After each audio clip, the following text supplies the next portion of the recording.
Shalom Bapak Ibu yang terkasih di dalam Tuhan. Tema firman pada hari ini adalah mengapa ada penderitaan. Apakah penderitaan itu selalu karena dosa atau karena kurang iman? Nah, Bapak Ibu yang terkasih, di dalam Yohanes 9 ayat 1-3 dikatakan demikian. Waktu Yesus sedang lewat, ia melihat seorang yang buta sejak lahirnya. Murid-muridnya bertanya kepadanya, "Rabi, siapakah yang berbuat dosa? Orang ini sendiri atau orang tuanya sehingga ia dilahirkan buta?" Jawab Yesus, "Bukan dia dan bukan juga orang tuanya, tetapi karena pekerjaan-pekerjaan Allah harus dinyatakan di dalam dia." Bapak, Ibu, dan rekan-rekan yang terkasih, penderitaan yang dialami orang buta sejak lahir itu dianggap oleh murid-murid Yesus itu akibat dosa, ya. Dan ini adalah konsep yang umum yang diyakini oleh orang-orang Yahudi. Dan tidak sedikit orang-orang Kristen juga punya pemahaman seperti ini.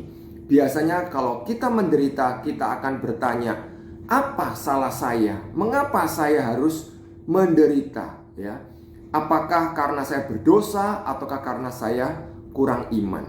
Nah, Bapak Ibu, di dalam Yohanes pasal 9 ayat 1-3 itu, Yesus menolak kedua kemungkinan tersebut.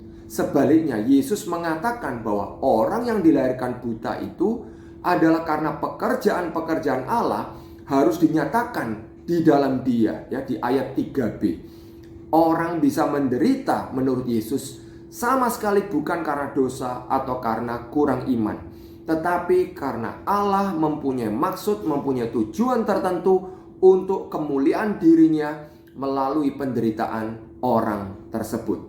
Jadi Bapak Ibu yang terkasih, ini mengajar kita untuk tidak sembarangan menghakimi diri kita sendiri atau menghakimi orang lain pada waktu ada orang yang menderita atau pada waktu diri kita sendiri yang menderita. Tentu introspeksi tetap perlu dilakukan. Mengevaluasi diri kita sendiri tetap perlu dilakukan. Kalau memang kita menderita karena dosa atau karena kita kurang iman, tentunya kita harus bertobat dan kita harus berubah, ya.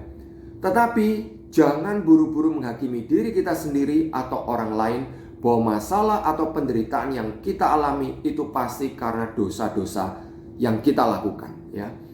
Dan bagi kita yang tidak mengalami masalah atau kita yang sedang baik-baik saja, kita tidak menderita, kita juga harus bertanya kepada Allah, mengapa kondisi saya baik-baik saja, usaha saya, bisnis saya, studi saya lancar-lancar saja, ya. Mungkin Tuhan mau memakai kita supaya kita bisa meringankan penderitaan orang lain. Kiranya Tuhan memberkati